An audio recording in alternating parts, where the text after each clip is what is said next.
আজকে নিয়ে চলে আসলাম গাজরের শাহী হালুয়া। এই গাজরের শাহী হালুয়াটা খেতে কিন্তু দুরন্ত টেস্ট। আসছে সবার বরাতে আপনারা চাইলে এটা তৈরি করে নিজেরা বাসায় খেতে পারেন, আত্মীয়স্বজনের বাসায় পাঠাতে পারেন। তো এখানে দেখতেই পারতেছেন আমি গাজরগুলো একদম কুচি করে নিচ্ছি। এবার এভাবে চিবড়িয়ে পুরা গাজরের রসটাকে বের করে নেব। অবশ্যই চেষ্টা করবেন যতটুকু পরিমাণ পারেন গাজরটাকে একদম ঝরঝরে করে রাখার জন্য। এতে করে কিন্তু খুব ভালো হবে। আসসালামু আলাইকুম, welcome back to my channel, my page.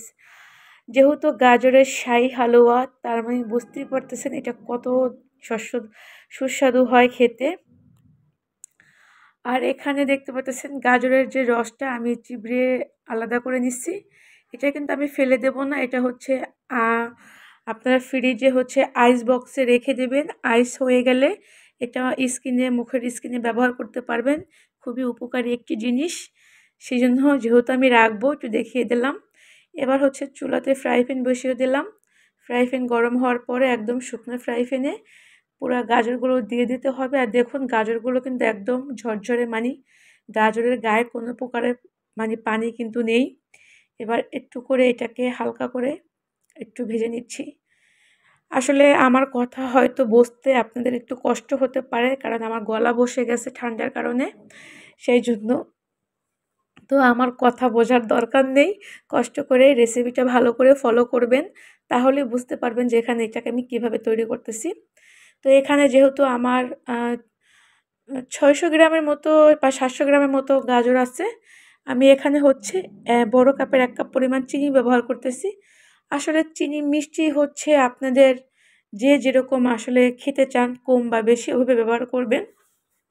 কিন্তু একদম পারফেক্টলি 1 কাপ পরিমাণ চিনি এখানে লাগে, যেহেতু 700 গ্রাম গাজর আছে। তো এখানে ভালো করে চিনিটা মিশিয়ে নিতে হবে। তো আস্তে আস্তে দেখবেন যে একদম চিনিটা গলে শিরা হয়ে যাবে। আর এই পর্যায়ে এখানে আমি 1 চামচ ঘি ব্যবহার করলাম। শাহী গাজরের হালুয়া, তো অবশ্যই কিন্তু এখানে অনেক বেশি ঘিয়ের ব্যবহার হবে। তো আর কী কী উপকরণ ব্যবহার করব সবই আসলে ধাপে ধাপে ব্যবহার করব, তখন একটু খেয়াল করে দেখলেই বুঝতে পারবেন। আর আমার কথা তো বুঝতে পারবেন না, আমি জানি আমার কথা বুঝতে আপনাদের কষ্ট হয়ে যাবে আজকে। আর আমারই কথা বলতে কষ্ট হচ্ছে, সত্যি কথা বলতে। তো এই যে দেখুন একদম চিনি গলে কিন্তু শিরা হয়ে গেছে। অবশ্যই এই শিরাটা একদম টানিয়ে নিতে হবে, তারপরে বাকি উপকরণ ব্যবহার করতে হবে। আর এই শিরাগুলো যখন একদম গাজরের ভিতরে ঢুকে যাবে না, তখন গাজরটা হবে কি শিরাটা একদম যখন টেনে ফেলবেন তখন গাজরটা খুব সুন্দর সিল্কি সিল্কি ভাব হবে, এতে করে গাজরটা ঝরঝরে হবে। তো এখানে স্বাদের জন্য একটু নুন ব্যবহার করলাম, যেহেতু মিষ্টি জিনিস একটু পরিমাণে নুন ব্যবহার করতে হয়, নয়তো মিষ্টি যে কোনো খাবারে একটু নুন ব্যবহার না করলে পানসে পানসে হয়, সেই জন্য অবশ্যই একটু নুন ব্যবহার করতে হবে।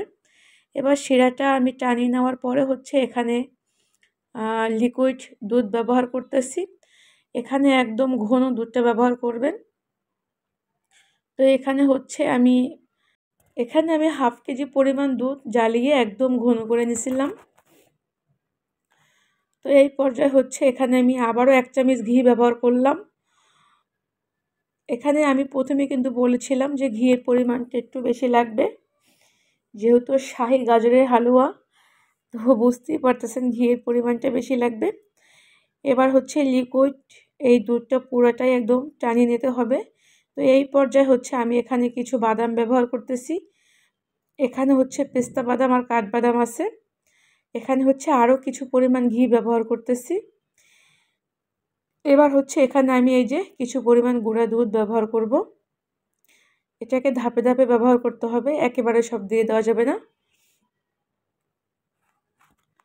তো এবার আলতো আলতো হাতে এটাকে মিলিয়ে নিতে হবে। এবার আমি বাকি আরেকটু ঘি দিয়ে এখানে আরও যে গুঁড়া দুধ ছিল ওটাকেও দিয়ে দেব। আমি কিন্তু কয়েকবার ঘি ব্যবহার করলাম, আমি প্রথমে বললাম যে এখানে ঘিটা বেশি লাগবে। তো এবার হচ্ছে এটাকে আলতো আলতো হাতে মিলিয়ে নেবেন।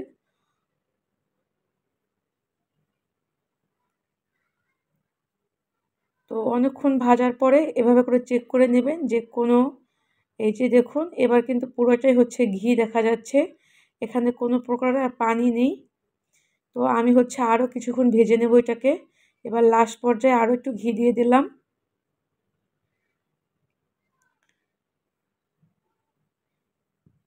আর সে পবিত্র শবে বরাতে আপনারা চাইলে এই শাহী গাজরের হালুয়া তৈরি করে আত্মীয় স্বজনের বাসায় গিফট হিসেবে পাঠাতে পারেন। আর এটা তৈরি করে যাকে একবার খাওয়াবেন সে সবসময় শুধু এটার প্রশংসাই করবে। আসলে এটা এতটাই সুস্বাদু একটি খাবার।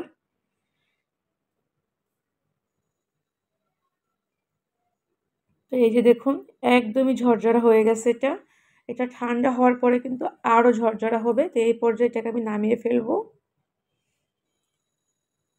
তো এখানে আমি আবার আরও কিছু বাদাম এখানে দিয়ে নিচ্ছি। এটা হচ্ছে দেখার সৌন্দর্যের জন্য। তো এখানে আসলে আমি অনেক বাদাম ব্যবহার করছি।